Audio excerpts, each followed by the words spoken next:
आइए दोस्तों देखते हैं नेक्स्ट टाइप ऑफ सेंटेंस क्या है जिसको हम एक्टिव से पैसिव में चेंज करने वाले हैं। ये मैंने कुछ एक्टिव सेंटेंसेस लिखे हैं। जैसे मैंने आपको बताया था कि इस वीडियो में मैं आपको बहुत सारे टाइप बताने वाला हूं, तो उसी में से एक टाइप जो है इंपेरेटिव हमने अभी किया था। अभी उससे जो नेक्स्ट टाइप है वो ये टाइप है डबल ऑब्जेक्ट। जैसे कि कभी भी हम वॉइस बनाते हैं तो हम सब्जेक्ट को ऑब्जेक्ट में चेंज करते हैं और ऑब्जेक्ट को सब्जेक्ट की जगह ले जाते हैं, सब्जेक्ट के प्लेस पर रख देते हैं। तो अगर जो अब एक ऑब्जेक्ट है तो हमें पता है कि हाँ एक ऑब्जेक्ट है, इसी को हमें सब्जेक्ट बनाना है। लेकिन अगर जो किसी सेंटेंस में दो ऑब्जेक्ट हो तो उन दोनों ऑब्जेक्ट्स में से किसको हम सब्जेक्ट बनाएंगे, यहां कंफ्यूजन खड़ा हो जाता है। तो हम देखते हैं। अब देखो दो सेंटेंस, ये मैंने 3 सेंटेंस लिखे हैं।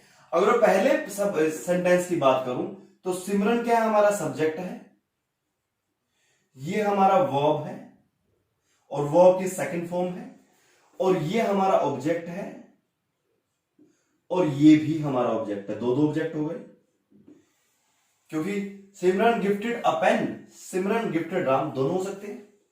ठीक है। ऐसे ही नेक्स्ट सेंटेंस में ये सब्जेक्ट है, वर्ब है, ये ऑब्जेक्ट नंबर 1 है, he teaches us, he teaches English, he teaches us English, दो ऑब्जेक्ट हो गए।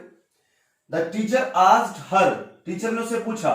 The teacher asked 2 questions, teacher ने 2 क्वेश्चन पूछे। Teacher asked her 2 question, teacher ने उससे 2 क्वेश्चन पूछे। तो अभी क्या है, इन तीनों सेंटेंसेस में ऑब्जेक्ट कितने हैं, 2 ऑब्जेक्ट हैं। और हम इनको सोल्व करने वाले हैं। एक को मैं सोल्व करूंगा और बाकी दोनों को आप सोल्व करेंगे, बस मैं लिखता रहूंगा। सिमरन गिफ्टेड राम अ पेन। अब राम को पहले ले जाऊं, ऐसा लिखूं राम। अब क्या है, मुझे वर्ब लगानी है, लेकिन वर्ब से पहले बी आएगा। बी कौन सी फॉर्म में आएगा, ये पास्ट इंडेफिनिट है तो वाज वर आएगा, या फिर ये सेकंड फॉर्म में तो बी का सेकंड फॉर्म आएगा। तो राम के साथ क्या आएगा, वॉज, फिर क्या आएगा, वर्ब का थर्ड फॉर्म, फिर क्या आएगा, अ पेन, फिर by Simran. Ram was gifted a pen by Simran. एक तो ये हो गया। अब सेकंड क्या है, अ पेन वॉज गिफ्टेड। अब राम की जगह क्या लिखेंगे, टू राम बाय सिमरन। ठीक है। तो अब ये वाला सेंटेंस ठीक है, ये वाला मतलब दोनों ही ठीक है भाई। दो तरीके से, दो ऑब्जेक्ट है तो हम किसी भी ऑब्जेक्ट को पहले यूज करके सब्जेक्ट बना करके, किसी भी ऑब्जेक्ट को सब्जेक्ट बना करके हम राम को सब्जेक्ट बना दें या पेन को सब्जेक्ट बना दें, राम को सब्जेक्ट बना दें या पेन को सब्जेक्ट बना दें, लेकिन दोनों में से एक को ही सब्जेक्ट बनाएंगे, दोनों को सब्जेक्ट नहीं बनाएंगे। तो इस केस में क्या है कि Ram was gifted a pen by Simran, a pen was gifted.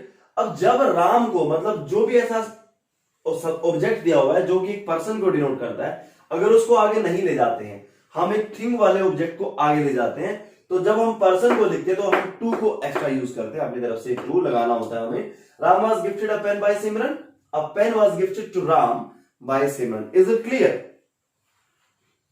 तो समझ में आ गया। तो अभी क्या है, अभी हम क्या है, ये 2 सेंटेंसेस की प्रैक्टिस करेंगे। अब आप खुद देखो पहला कैसे बनेगा। अगर मैं अस को पहले ले जाऊं, अगर मैं अस को पहले ले जाऊं तो क्या बनेगा, वी। टीचर्स फर्स्ट फॉर्म है तो बी का फर्स्ट फॉर्म आएगा, वी आर टॉट। अभी क्या है हमारा object,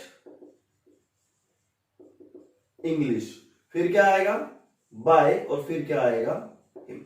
we are taught English by him. Clear है? अब दूसरा देखो। अब इस इंग्लिश को पहले ले जाओ तो हम क्या लिखेंगे,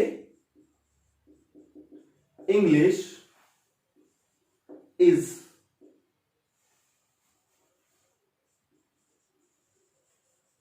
taught to us by। तो समझ में आया दोस्तों। अब दूसरे सेंटेंस से हमने जब बनाया तो ये बना वी आर टॉट इंग्लिश या English is taught to us by him. ऐसे तीसरे को देख लो, the teacher asked her 2 question. तो पहले क्या आएगा, हर का, पहले इस ऑब्जेक्ट का सब्जेक्ट बनाओ, शी। आस्क्ड सेकंड फॉर्म है, पास्ट इंडेफिनिट है, बी का सेकंड फॉर्म मतलब वॉज का यूज होगा, she was asked. She was asked two question, she was asked two questions by the teacher, by the teacher. और अगर जो मैं दूसरे टाइप से बनाना चाहूं तो मैं क्या लिखूंगा, two questions,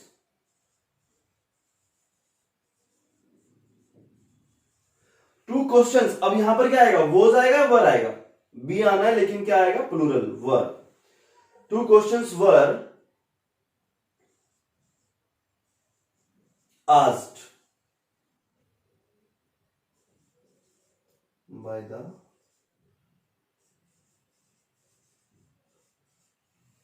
teacher. Is it clear? तो अब देखो इस तरीके से हमारे डबल ऑब्जेक्ट वाले सेंटेंसेस को एक्टिव से पैसिव में दो तरीके से, मतलब ये जो होता है ना, हम इसको बोलते हैं डायरेक्ट ऑब्जेक्ट, इसको इनडायरेक्ट ऑब्जेक्ट बोलते हैं। तो डायरेक्ट ऑब्जेक्ट को या इनडायरेक्ट ऑब्जेक्ट को, ऑब्जेक्ट नंबर 1 को, ऑब्जेक्ट नंबर 2 को, किसी को भी पहले ले आओ, लेकिन एक ही ऑब्जेक्ट को हम सब्जेक्ट बनाएंगे, दूसरा ऑब्जेक्ट ऑब्जेक्ट ही रहेगा। इस तरीके से सेंटेंसेस विद डबल ऑब्जेक्ट को हम एक्टिव से पैसिव में कन्वर्ट कर सकते हैं। अब हम नेक्स्ट देखते हैं, नेक्स्ट हमारा टाइप क्या आने वाला है। तो नेक्स्ट स्लाइड में चलते हैं अभी, लेट्स गो। देखिए दोस्तों, अब हमने यहां पर कुछ सेंटेंसेस लिखे हैं, जैसे I know her, I know हर, मैं उसे जानता हूं, उस लड़की को मैं जानता हूं। अब अगर जो मैं इसका सेंटेंस बनाऊं, इसका एक्टिव से पैसिव बनाऊं, ये एक्टिव सेंटेंसेस लिखे हैं, अगर मैं इनका पैसिव बनाऊंगा, आई नो हर, अभी तक जो रूल हमने पढ़ा है उस रूल के अकॉर्डिंग मैं अगर जो इसको चेंज करूंगा तो क्या लिखूंगा, शी इज नोन बाय मी। अब जब हम शी ऑब्जेक्ट का सब्जेक्ट बना दिया, फिर हमने बी लगा दिया, मेन वर्ब को थर्ड फॉर्म में चेंज कर दिया, और जब सब्जेक्ट का ऑब्जेक्ट बनाया तो उससे पहले बाय लगा दिया। लेकिन ये सेंटेंस गलत है, ये सेंटेंस ठीक नहीं है। क्यों? क्योंकि ऐसा शी इज नोन बाय मी, वो मेरे द्वारा नहीं जानी जाती, वो उसकी जान पहचान मुझसे है। हम ऐसा बोलते हैं ना, वो मेरे द्वारा नहीं जानी जाती, तो हम क्या लिखेंगे, हम यहां पर क्या लगाएंगे, नोन के साथ टू। हमारी कुछ ऐसी वर्ब है जिनके साथ हम बाय का यूज ना करके हम टू का यूज करते हैं। हम प्रेपोजिशन जब पढ़ते हैं तो प्रेपोजिशन में मैं आपको अच्छे से पढ़ाता हूं कि ऐसा क्यों है। तो अभी क्या है, अभी मैं आपको कुछ ऐसी प्रेपोजिशन बता दूं, कुछ ऐसी वर्ब बताऊंगा जिनके साथ बाय प्रेपोजिशन ना आकर के कोई दूसरा प्रेपोजिशन, कुछ फिक्स प्रेपोजिशन आता है। ठीक है, she is not to me आएगा, बाय मी नहीं आएगा। जैसे बोलता शी अनॉयड मी, तो हम क्या लिखेंगे, आई was annoyed with her, I was annoyed with her, I was annoyed with her, इस तरीके से लिखेंगे। तो annoy के साथ by ना करके क्या आ जाएगा, with आ जाएगा। अब नेक्स्ट सेंटेंस भी मैंने क्या लिखा, annoy से लिखा है, उसमें भी verb annoy है, तो इसमें भी मैं क्या कहूंगा, I was annoyed at her performance, मैं उसकी परफॉर्मेंस पे चिढ़ा हुआ था, उसे चिढ़ा हुआ था, उससे खुश नहीं था। तो एनोय, देखो यहां पर क्या है, एनोय के बाद आने वाला जो वर्ड है ना, ये क्या है, एक ह्यूमन बीइंग है। क्या है, ह्यूमन बीइंग। अगर जो एनोय के बाद आने वाला ऑब्जेक्ट ह्यूमन बीइंग है, तो एनोय के साथ हम बाय का या एट का यूज ना करते हैं, हम किसका यूज करते हैं, विद का। लेकिन एनोय के बाद आने वाला ऑब्जेक्ट ह्यूमन बीइंग ना होकर के कुछ भी है, कोई थिंग है, कोई परफॉर्मेंस है, कोई कंडीशन है, कुछ भी है, तो हम विद का यूज या बाय का यूज ना करके किसका यूज करेंगे, एट का यूज करेंगे। Is it clear? तो अभी इस चीज को याद रखने के लिए हम यही देखते हैं कि ह्यूमन बीइंग है तो विद है, इसके अलावा कुछ भी है तो एट है। हाँ, अब देखो दोस्तों, this story has greatly interested us. ठीक है ना, इस स्टोरी ने हमें जो है बड़ा हमें रुचिकर कर दिया है। This story has greatly interested us. अब वर्ब क्या है, इंटरेस्ट। हेल्पिंग वर्ब क्या है, हैज। और ये क्या है, हमारा एडवर्ब है, वो सब्जेक्ट है और ये ऑब्जेक्ट है। ऑब्जेक्ट का सब्जेक्ट बनाइए वी। अब यहां पर हमारा हेल्पिंग वर्ब है हैज, क्योंकि सिंगुलर है, लेकिन वी जब हमने इस ऑब्जेक्ट का सब्जेक्ट बनाया तो ये क्या है, प्लूरल है, तो प्लूरल के साथ हैज ना आते हुए क्या आएगा, हैव आएगा। फिर उसके बाद क्या है, हमें क्या लगाना है, been greatly, we have been greatly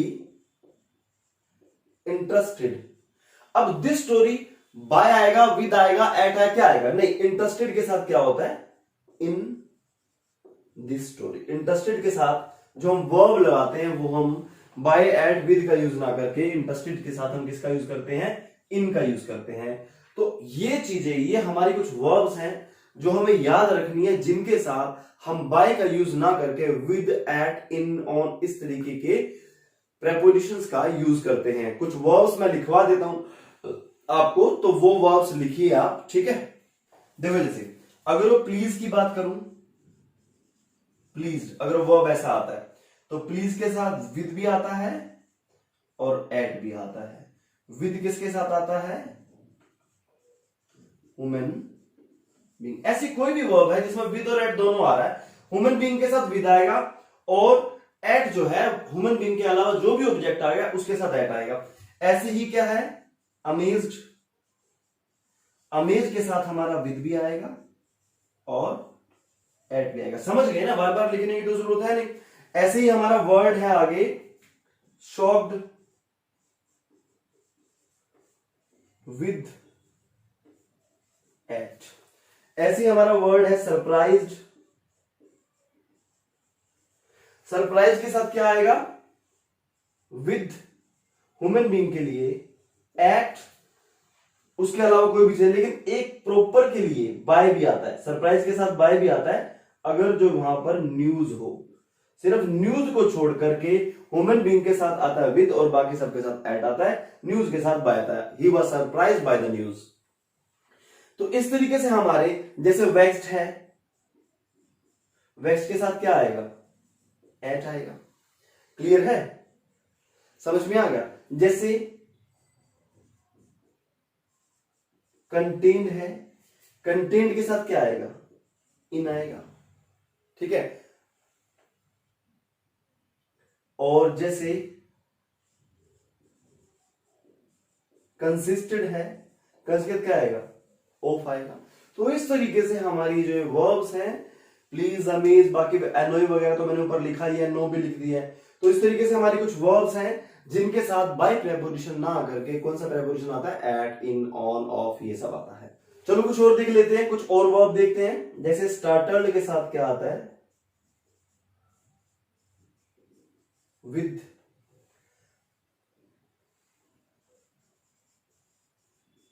एम्बॉजीड के साथ क्या आता है? इन। ठीक है, तो स्टार्टल्ड के साथ क्या आएगा? विद आएगा। एम्बॉजीड के साथ क्या आएगा? इन। अब मैं ऐसी दो वर्ब लिख रहा हूं जिनके साथ विद भी आता है और बाय भी आता है। अगर मैं डेकोरेटेड लिखता हूं, डेकोरेटेड है या फिर फिल्ड है, दोनों ही डेकोरेटेड है। अगर जो इनके साथ ह्यूमन बीइंग आएगा तो क्या आएगा? बाय आएगा। और ह्यूमन बीइंग के अलावा कोई दूसरी चीज आएगी तो क्या आएगा? विद आएगा। क्लियर है? The room was decorated with roses but the room was decorated bye my brother. तो इस तरीके से अगर जो ह्यूमन बीइंग आ जाता है तो बाय, अदरवाइज कोई थिंग है तो with. The beaker was filled with sugar, the pot was filled with sugar, the pot was filled by my sister. Pot को मेरी सिस्टर ने भरा था और पोट जो है शुगर से भरा हुआ था। तो इस तरीके से फिल के साथ और डेकोरेटेड के साथ बाय या और विद आता है, बाकी किसी के साथ एट, विद, ये सारी चीजें मैंने बता दी हैं आपको। मोस्टली यही वो वर्ब्स हैं जिनके साथ आपका बाय ना करके with, at, in, on, of ये सब आता है। तो अभी ये वर्ब्स को आप नोट डाउन कर लीजिए अपनी कॉपी में, ताकि जब भी आपको वॉइस को रिवाइज करना हो, रिपीट करना हो, चीजों को रिपीट करना हो, फिर से समझना हो, थोड़ा बहुत भूल जाते हैं। मैंने आपको पहले ही बताया था कि इंग्लिश समझना बहुत आसान है मेरे भाई, लेकिन इंग्लिश को याद रखना मुश्किल है। और उसको याद रखने का एक ही तरीका है कि उसको टाइम टाइम पे रिवाइज करते रहो। और रिवीजन के लिए आपको पूरा वीडियो देखने की जरूरत नहीं है, बस आप वीडियो देखते वक्त इनको नोट डाउन करते रहिए। और नोट डाउन करते, जब आपकी कॉपी में ये सब नोट डाउन होगा तो जब भी आपको रिवाइज करना हो, कॉपी उठाए और 10 मिनट में सारे का सारा वॉइस रिवाइज हो गया। तो चलते हैं नेक्स्ट टाइप की तरफ कि नेक्स्ट और किस तरह का सेंटेंस मैं कराने वाला हूं। ठीक है, हाँ तो देखो दोस्तों, अब ये जो मैंने 4 सेंटेंसेस लिखे हैं, इसमें मैं आपको बताने वाला हूं डबल सेंटेंसेस को जोड़ करके किस तरह के सेंटेंसेस में हम दोनों ही सेंटेंसेस को एक्टिव से पैसिव में कन्वर्ट करते हैं, किस तरह के सेंटेंसेस में एक सेंटेंस को एक्टिव से पैसिव में कन्वर्ट करते हैं, दूसरे को नहीं करते हैं, और किस किस तरह के सेंटेंस हम फेस कर सकते हैं, डबल ऑब्जेक्ट वाले, सिंगल ऑब्जेक्ट वाले, सेम ऑब्जेक्ट वाले, सेम सब्जेक्ट वाले, सेम सब्जेक्ट डिफरेंट ऑब्जेक्ट, या डिफरेंट सब्जेक्ट सेम ऑब्जेक्ट। तो उन सभी तरह के सेंटेंसेस को हम कैसे सोल्व करेंगे, वो सारी चीजें मैं इन 5 सेंटेंसेस के थ्रू मैं आपको बताने वाला हूं। चलो देखते हैं आगे। देखो, they looted the shop and ran away. अब क्या है, एक सेंटेंस तो हो गया ये और दूसरा हो गया ये, और ये दोनों सेंटेंस जुड़े हैं किससे, एंड से। इस वर्ब का सब्जेक्ट दे है और रैन अवे, भागा कौन, वो भी दे ही भागा, तो सब्जेक्ट तो सेम है। तो अभी क्या है, पहले वाले सेंटेंस को अगर जो एक्टिव से पैसिव बनाएंगे तो क्या लिखा जाएगा,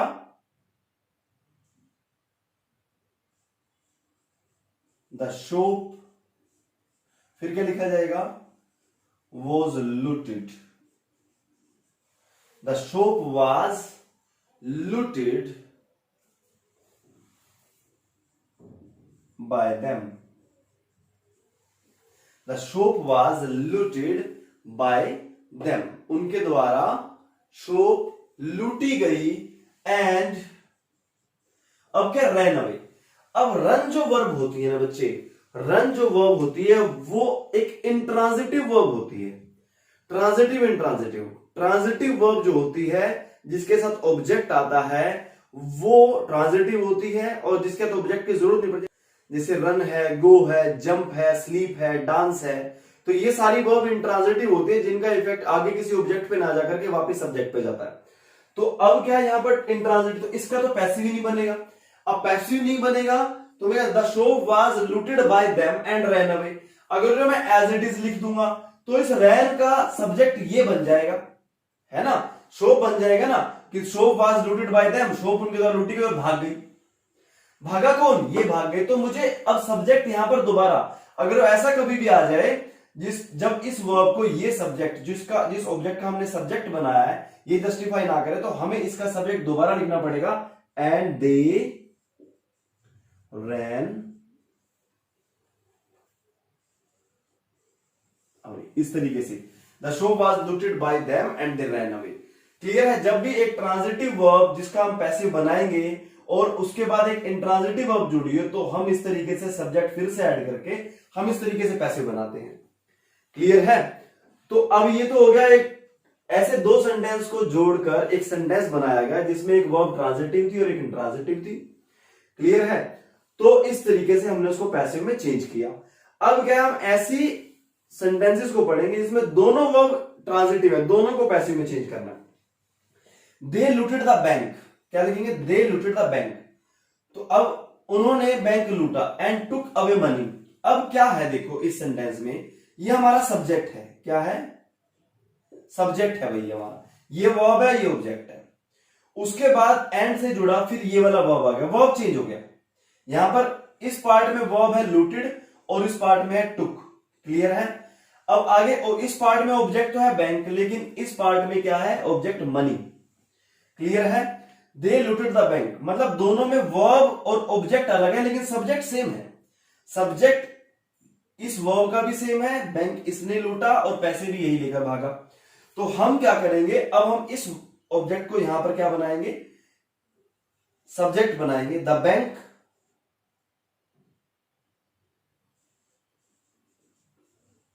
फिर क्या आएगा, वॉज लूटेड। अब क्या, इन दोनों वर्ब का सब्जेक्ट सेम है, तो यहां पर पहले बाई प्लस ऑब्जेक्ट नहीं लगाना है, हम बाद में इसको लगाएंगे। The bank was looted and फिर क्या, इस ऑब्जेक्ट का सब्जेक्ट बनाओ, and the money was taken away. अब बाय दिन लिखना है तो लिख दो, नहीं लिखना तो लिखो। बाय ऐसी चीज है जिसको लिख देंगे तो भी ठीक है, नहीं लिखेंगे तो भी हमारा सेंटेंस ठीक है। The bank was looted and the money was taken away by them. हमने एक बार देम क्यों लगाया, क्योंकि दोनों ही वर्ब, जो दोनों ही काम है, सेम सब्जेक्ट ने किए हैं। तो अगर जो सब्जेक्ट दोनों का अलग अलग होता, जैसे मैं अगले सेंटेंस में समझाने वाला हूं, तो हम 2 बार सब्जेक्ट को लिखते, मतलब उस ऑब्जेक्ट को पहले लिखते और फिर एक ऑब्जेक्ट, दोनों पार्ट में ऑब्जेक्ट अलग अलग लिखते। अब जैसे कि अब देखो इसी तरह का एक और sentence, the police arrested the thieves and sent them to jail. अब इसमें क्या है, पुलिस ने अरेस्ट किया थीव्स को और पुलिस ने ही भेजा उनको जेल में। तो हम क्या लिखेंगे, द थीव्स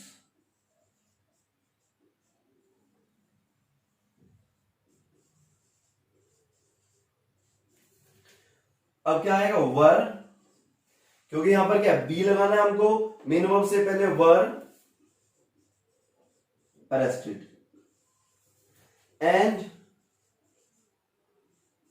फिर क्या आएगा, अब क्या है, अब यहां पर जो है हमारा ऑब्जेक्ट सेम है।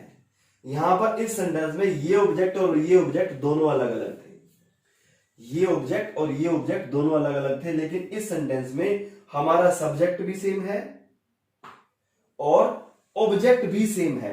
जैसे यहां पर क्या है, ये सब्जेक्ट है, ये वर्ब है, ये ऑब्जेक्ट है, ये वर्ब है, ये ऑब्जेक्ट है, ठीक है, तो ऑब्जेक्ट अलग हो गया। लेकिन यहां पर क्या है, पुलिस सब्जेक्ट है और थीव ऑब्जेक्ट है, अगले में भी पुलिस ही सब्जेक्ट है और थीव ही ऑब्जेक्ट है। तो ऑब्जेक्ट को 2 बार नहीं लिखना, जैसे मैंने यहां पर इस ऑब्जेक्ट को फिर से लाया, फिर से बी जोड़ा, फिर से थर्ड फॉर्म, नहीं, इसमें नहीं होगा क्योंकि ऑब्जेक्ट भी सेम है, तो एक ही बार लिखा जाएगा, the thieves were arrested and sent to jail by the police. By the police लिखेंगे तो भी ठीक है, लिख मैंने इसलिए दिया क्योंकि जेल भेजने का काम कई बार पुलिस का होता है, कई बार नहीं होता, कई बार कोर्ट जेल भेजता है। अब क्या, थीव्स अगर अरेस्ट की बात करता तो अरेस्ट के बाद बाय पुलिस कभी नहीं लिखा जाता है, ठीक है ना, thieves were arrested, by police नहीं लिखेंगे, सेंट जेल लिख दिया तो बाय पुलिस हमने लिख दिया।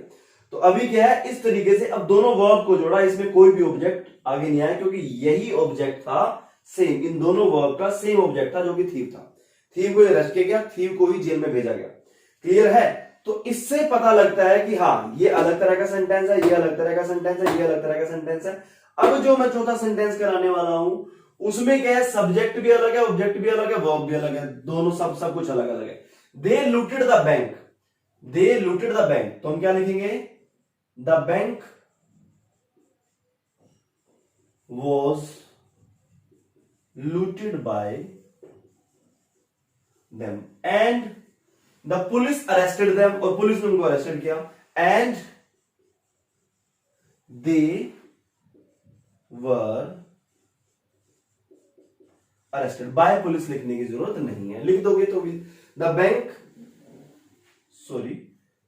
Bank was looted by them, subject verb object, subject verb object, subject और ऑब्जेक्ट सब कुछ अलग अलग है, तो दोनों को अलग अलग ही बनाया जाएगा, पूरा पूरा लिखा जाएगा, कॉमन कुछ भी नहीं है, ना तो इसमें सब्जेक्ट कॉमन है ना ऑब्जेक्ट कॉमन है और ना ही वर्ब कॉमन है।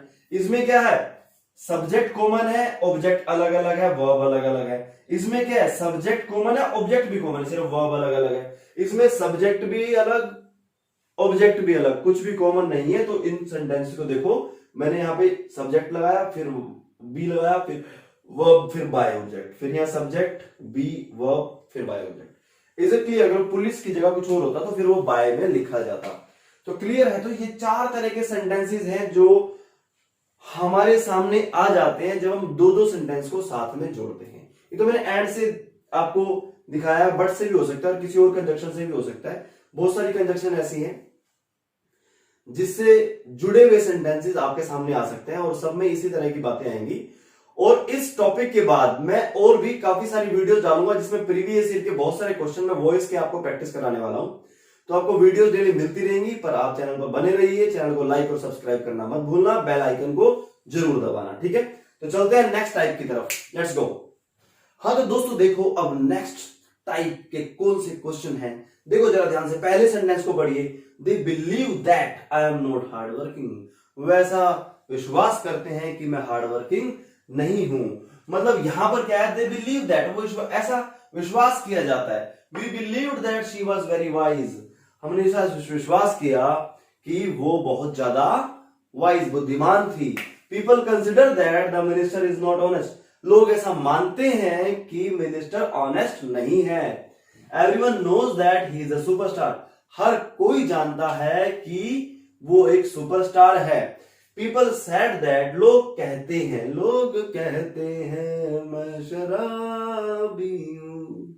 People said that he is a hooligan, लोग कहते हैं कि वो एक हुलीगन है, मतलब आवारा है। ठीक है, तो इस तरह के सेंटेंस जिसमें एक मान्यता दी गई हो, एक कहावत दी गई हो, कुछ माना गया हो, कुछ ऐसा बताया गया हो कि जो सबके द्वारा जाना जाता है। ठीक है, तो जैसे उसमें जो वर्ब आएंगी वो जैसे क्या आएगी, वो बिलीव आ जाएगी, वो थिंक आ जाएगी, it is thought that, it was thought that, से आ जाएगी, नो आ जाएगी, कंसिडर आ जाएगी। तो ये वाली जो वर्ब है ये हमारी मोस्टली वर्ब वो हैं जिनसे इस तरह के सेंटेंस बनते हैं। और इस तरीके के सेंटेंसेस को एक्टिव से पैसिव में कैसे चेंज करते हैं आइए देखते हैं। दे बिलीव दैट, अब यहां पर क्या है, हम दे को गायब कर देंगे और इसके बाद तो कोई ऑब्जेक्ट ही नहीं है, तो यहां पर अपने तरफ से ही ऑब्जेक्ट मानना है और ऑब्जेक्ट है इट। अब मुझे एक बात बताओ, ये कौन सी फॉर्म है वर्ब की, फर्स्ट फॉर्म। तो यहां पर बी जुड़ेगा क्योंकि वर्ब है, तो वर्ब की थर्ड फॉर्म तो यूज करेंगे, लेकिन उससे पहले बी जुड़ेगा। अगर वर्ब फर्स्ट फॉर्म में है तो बी भी फर्स्ट फॉर्म में आएगा, तो इट के साथ क्या आएगा, इट इज, फिर क्या आएगा, believed that. It is believed that, ऐसा विश्वास किया जाता है। I am not hard working, मैं हार्ड वर्किंग नहीं हूं भाई, मैं तो बहुत हार्ड वर्किंग हूं। देखो कितनी बड़ी वीडियो बना रहा हूं आप लोगों के लिए, आपके फायदे के लिए। बताओ मेरा क्या फायदा है इसमें। ठीक है, तो अब देखो वी बिलीव्ड दैट, अब ऐसा है तो यहां पर बाय देम नहीं लगाना है, we don't have to put by them, हमें बाय देम यूज नहीं करना है। ठीक है, तो इस तरह के सेंटेंस में बाय प्लस ऑब्जेक्ट नहीं आता, बस इट इज बिलीव्ड। अब यहां पर क्या है, ये V2 है, क्या है, V2 है, तो क्या लिखेंगे, इट। अब मेन वर्ब की फॉर्म अगर जो सेकंड है तो बी की भी सेकंड फॉर्म आएगी, इट वॉज बिलीव्ड दैट, ऐसा विश्वास किया जाता था, शी वॉज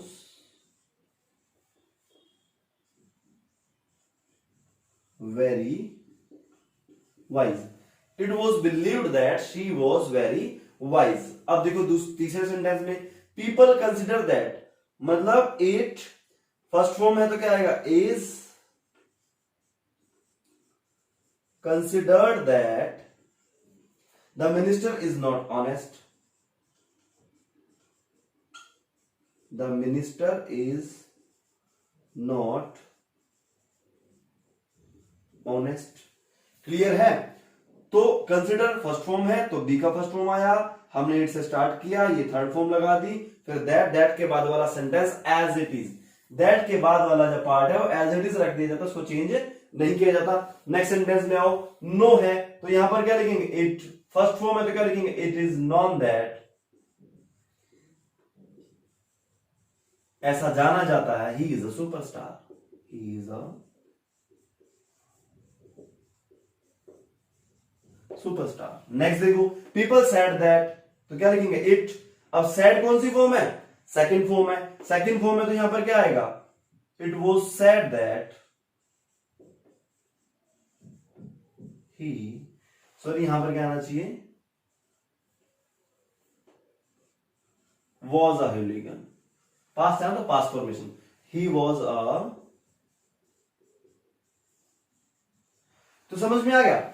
तो देखिए अब ध्यान से कि मैंने इस तरीके से बिलीव, थिंक, से, नो, कंसिडर, अगर इस तरीके के सेंटेंस आपके एग्जाम में आ जाए तो my dear students, my dear brothers and sister, my dear friends, आपको, मेरे प्यारे दोस्तों, मेरे मित्रों, आपको क्या करना है, आपको इस तरीके से इट से स्टार्ट करके इज या वॉज का यूज करते हुए और वो अपनी थर्ड फॉर्म का यूज करते हुए दैट के बाद वो वाला पार्ट एज इट इज लिख देना है। तो इस तरीके से आपका एक्टिव से पैसिव चेंज हो जाएगा। That's it. चलो चलते हैं कुछ नए तरीके के सेंटेंसेस की तरफ, कुछ तड़कते भड़कते सेंटेंसेस की तरफ। Let's go. तो ध्यान से देखिए इन सेंटेंसेस को, इन तड़कते भड़कते सेंटेंसेस को, डबल प्रेपोजिशन वाले सेंटेंसेस को। डबल प्रेपोजिशन मतलब इस सेंटेंस में एक बार प्रेपोजिशन ऑलरेडी है, तो क्या हम इसके साथ एक और प्रेपोजिशन लगाएंगे या फिर इसी प्रेपोजिशन से काम चलाएंगे? तो आइए जानते हैं इन सेंटेंस को सोल्व करते हुए। She laughed at me, she laughed at me, तो क्या है, ये ऑब्जेक्ट है, ऑब्जेक्ट को आगे के लिए क्या आएंगे, आई, और ये सेकंड फॉर्म है तो बी का सेकंड फॉर्म लगेगा, आई वॉज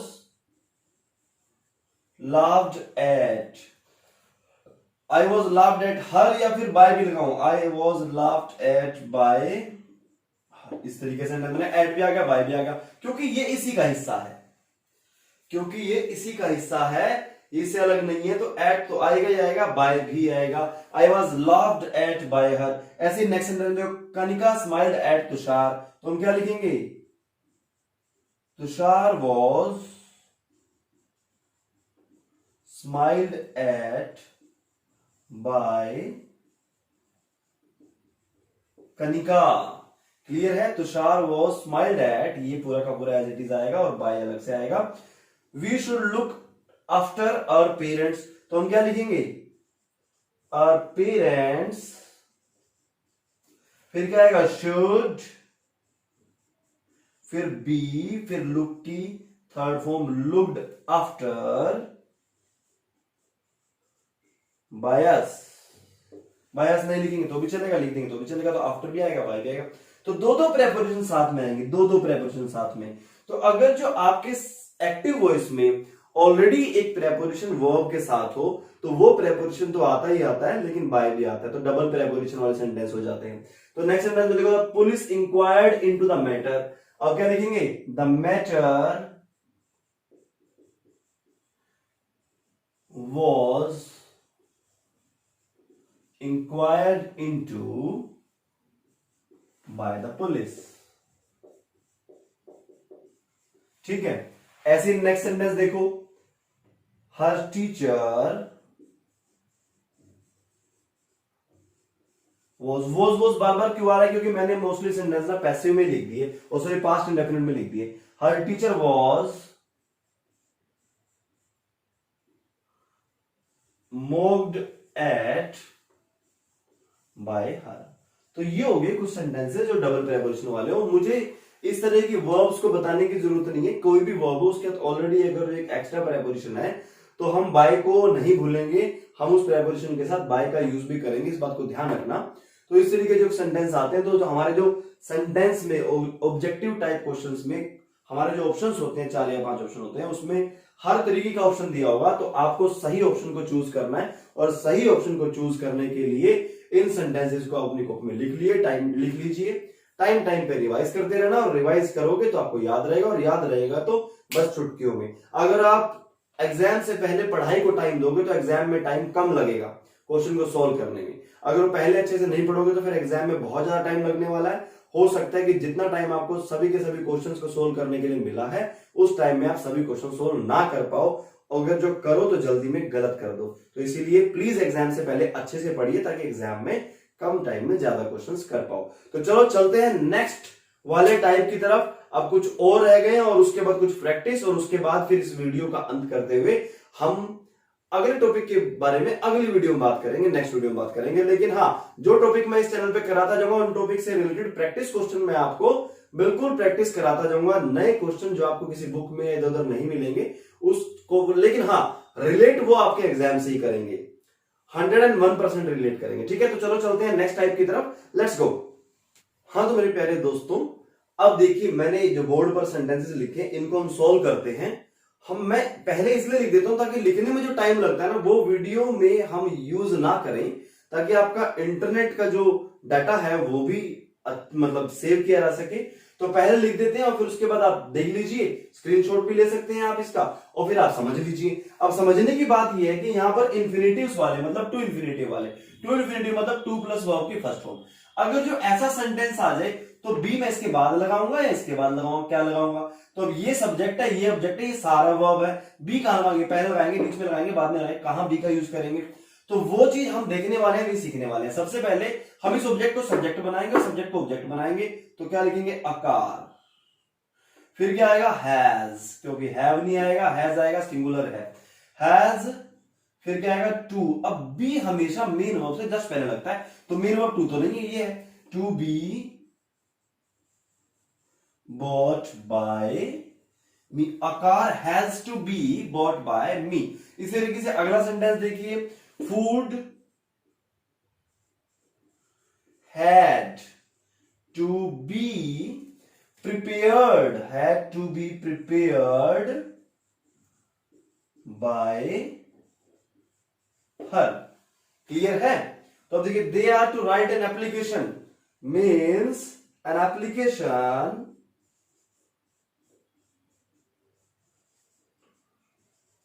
is, आर की जगह क्या आएगा? is, फिर आएगा to, फिर आएगा बी, और बी के बाद क्या आएगा? is to be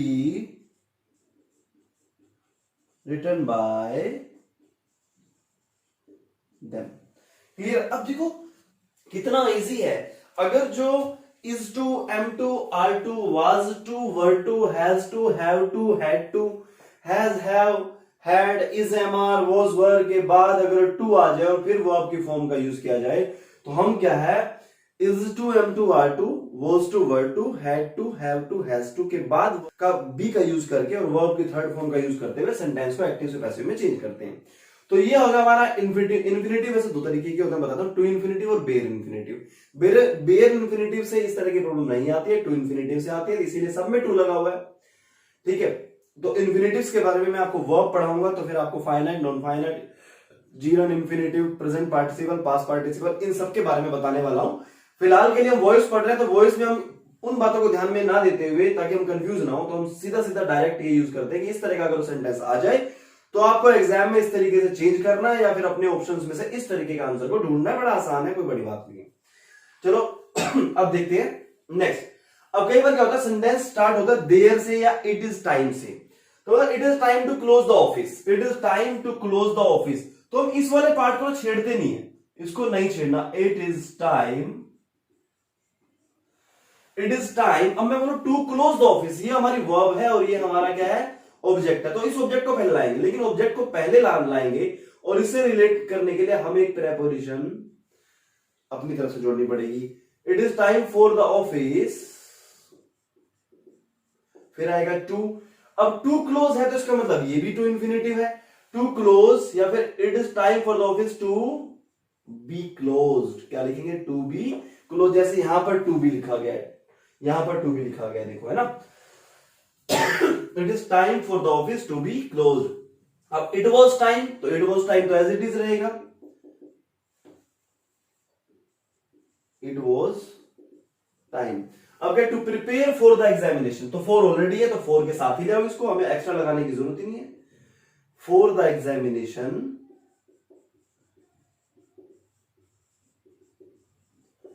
to be prepared, to be prepared, इस तरीके से बनेगा पैसिव इसका.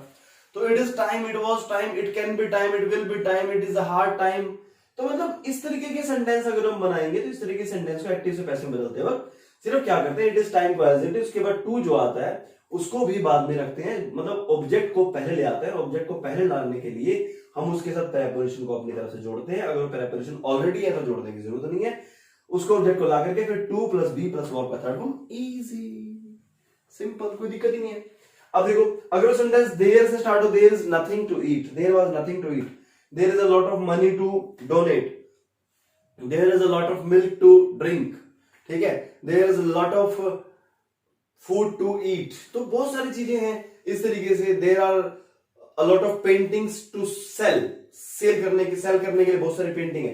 तो इस तरीके से जब देयर से there is, there was, there will be, there can be, there should be, इस तरीके से अगर सेंटेंसेस आ जाए तो हम लिखते हैं. उनका जो पैसिव चेंज किया जाता है किस तरीके से करते हैं? देयर वाले पार्ट को नहीं छेड़ा जाएगा. There was nothing, as it is लिखा जाएगा. इस वाले पार्ट को लिखा जाएगा टू बी ईटन. टू के बाद बी का यूज करके उस डायरेक्ट थर्ड फॉर्म का यूज कर दो, खत्म, finish, tata. There is a lot of money to donate, तो हम क्या कहेंगे? There is a lot of money to be donated. हाँ जी, हो गया ना. तो देखो कितना इजी है यार, एकदम बिल्कुल खतरनाक तरीके से इजी हमारा वॉइस होता है. लेकिन हाँ, इसका जो वेटेज है आपके एसएससी के मेंस में और सीपीओ के मेंस में बहुत ज्यादा वेटेज होता है. तो भैया इसको छोड़ना मत, ठीक है, पकड़े रखना. वॉइस एक ऐसा लेसन है आपके प्रीलिम्स में SSC CGL, SSC CPO, SSC CGS, CHSL, GD, SSC के हर एग्जाम में वॉइस और narration, active voice, passive voice और डायरेक्ट स्पीच, इनडायरेक्ट स्पीच, इन दो टॉपिक से एक एक क्वेश्चन जरूर आता है प्रीलिम्स में। और मेंस में तो एसएससी सीजीएल की बात करूं तो अब जो चेंज हो गया है पैटर्न, तो उसमें 5 क्वेश्चंस आएंगे। पहले पैटर्न चेंज नहीं हुआ था, 200 क्वेश्चन आते थे, तो 25 क्वेश्चन आते थे वॉइस से और 25 क्वेश्चन आते थे नरेशन से। लेकिन सीपीओ का जो मेंस होने वाला है, बहुत सारे बच्चों की डिमांड आई थी कि सर सीपीओ का मेंस होने वाला है और हमारे मार्क्स कम आते हैं, तो मैंने पूछा कि हाँ भाई वॉइस और नरेशन में से मार्क्स कटते हैं? बोले हाँ सर 7-8 तो रह ही जाते हैं हमारे गलत। तो मैंने कहा कोई बात नहीं, ऐसी वीडियोस हम अपलोड करेंगे अपने चैनल पे, उस वीडियो को देखोगे तो एक भी क्वेश्चन गलत नहीं होगा। आपके 50 के 50 मार्क्स आपके वॉइस और नरेशन में से आने वाले। तो प्लीज इनको ध्यान से देखिए, सीपीओ के मेंस के लिए वॉइस बहुत ज्यादा जरूरी है। तो समझ में आ गया? तो अभी भी हमारे कुछ तरह के सेंटेंसेस रह गए हैं जो मैं भी कराने वाला हूं, घबराओ मत, अभी और भी कराने वाला हूं, डोंट वरी अबाउट दैट। बचेगा कुछ भी नहीं, अभी थोड़ी सी बस 10 मिनट की बात हो रहा है, उसके बाद आपका वॉइस फिनिश हो जाएगा, हम वॉइस को टाटा बाय बाय कर देंगे। लेकिन 10 मिनट तक और बने रहिए इस वीडियो में। Let's go to the next page. हाँ तो देखिए दोस्तों, अब हमने कुछ सेंटेंस किए हैं और इन सेंटेंस को करने के बाद फिर हम देखते हैं, कुछ प्रैक्टिस करते हैं और सभी तरह के जो एक्टिव से पैसिव लगभग इस वीडियो में करा दिए गए हैं। तो अब इन सेंटेंसेस के साथ हम विराम देंगे अपने वीडियो को। लेकिन ये सेंटेंस सबसे ज्यादा जरूरी है, ये वो सेंटेंस है जो बी के फॉर्म को देख करके हम एलिमिनेशन मेथड से सोल्व नहीं कर पाते, इनके कुछ परफेक्ट अपने ही मेथड होते हैं। दे मेड हिम, ये तो पॉजिटिव वर्ब आ गया, दे मेड हिम किंग, दे मेड हिम किंग। अगर मैं ऐसा कहूं तो यहां पर क्या है, ये सब्जेक्ट है, ये वर्ब है, ये ऑब्जेक्ट है, ये गुड ऑब्जेक्ट है। तो उन्होंने बनाया उसे राजा, तो हम क्या लिखेंगे, he was made king. Bye them लिखने की जरूरत नहीं है, बाय देम लिख देंगे तो भी ठीक है, नहीं लिखेंगे तो ही वॉज, उसे राजा बनाया गया, उन्होंने बनाया उसे राजा, या उसको राजा बना दिया गया। ऐसे लिख लो, ऐसे लिख लो, बात तो एक ही है, लेकिन ये एक्टिव और ये पैसिव है, इस बात का ध्यान रखना। और इससे रिलेटेड क्वेश्चंस बहुत आते हैं। वी इलेक्टेड हर मॉनिटर, तो हमने इलेक्ट किया उसको मॉनिटर, तो हम क्या लिखेंगे, she was elected monitor by अस। तो इस तरीके से अगर जो मेड हो, इलेक्ट हो, सी हो, इस तरीके से हमारे जो वर्ब हैं अगर जो आपको दिखाई देते हैं आपके एग्जाम्स में, तो उसका पैसिव इस तरीके से बनेगा, they made him king, he was made king, we elected her monitor, she was elected monitor by us. कोई ज्यादा मुश्किल नहीं है यार, और इस वीडियो में लगभग 100 सेंटेंस में करा चुका हूं, अभी कुछ 4 सेंटेंस और बाकी बचे हैं, इनको भी छोड़ेंगे नहीं, और जब तक तोड़ेंगे नहीं तब तक छोड़ेंगे नहीं, जब तक कर नहीं लेंगे तब तक हम करते रहेंगे।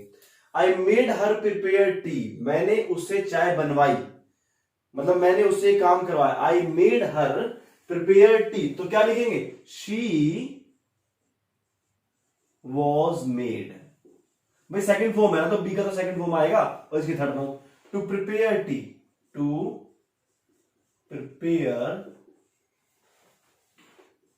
T by me, she was made to prepare tea by me. अगर ऐसा सेंटेंस आ जाए मेड से तो हम इस तरीके से बनाएंगे, ठीक है। अब देखो, शी सा मी सिंग अ सॉन्ग, उसने मुझे देखा एक गाना गाते हुए, तो हम क्या लिखेंगे, I was seen to sing a song, इस तरीके से लिखेंगे। देखो अलग अलग वर्ब्स का अलग अलग है, थोड़े मिसलेनियस सेंटेंसेस करा रहा हूं मैं आपको, मिक्सचर है ये सेंटेंसेस का। तो सी से, मिड से, इस तरीके से अगर सेंटेंस आते हैं तो हम इस तरीके से उनको चेंज करते हैं। अभी 2 सेंटेंस और देखिए, और इन 2 सेंटेंस में जो मैंने वांट लिखा है, इसके अलावा और भी लाइक है, लव है, ट्राई है, ऐसी वर्ब होते हैं, तो उनसे भी इसी तरीके से एक्टिव से पैसिव बनता है।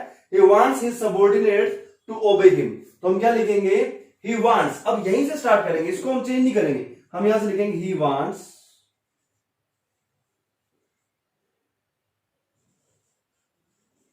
अब देखो ये है, ये चाहता है कि ये वाला काम ना, ये वाला काम ये लोग करें, तो मतलब इस काम का जो सब्जेक्ट है वो ये है, ये नहीं है, तो हमें जो है इस पार्ट को पैसिव में चेंज करना है, हमें इसको पैसिव में चेंज नहीं करना, क्योंकि ओबे कौन करेगा, सबऑर्डिनेट। तो ओबे जो हमारी वर्ब है जिसको हमने पैसिव में चेंज करना, उसका सब्जेक्ट क्या है, ये, तो ये पीछे जाएगा ना, फिर ये तो नहीं जाएगी पीछे। अब ओबे को अगर जो मैं पैसिव में लिखूंगा तो उसका ऑब्जेक्ट बनेगा ये, तो क्या, he wants to be obeyed, क्या लिखेंगे, टू बी ओबेड, क्या लिखेंगे, टू बी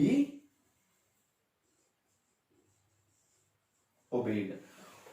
और आगे बाय के साथ क्या आएगा, क्योंकि ओबे का सब्जेक्ट क्या है, subordinate, by his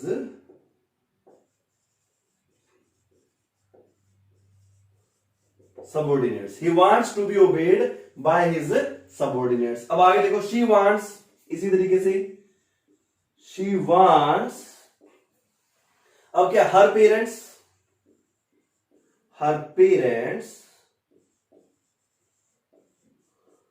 to be respected by her. Clear है? तो भाइयों और बहनों, तो ये हमारे सेंटेंस थे, ये हमारा वॉइस था।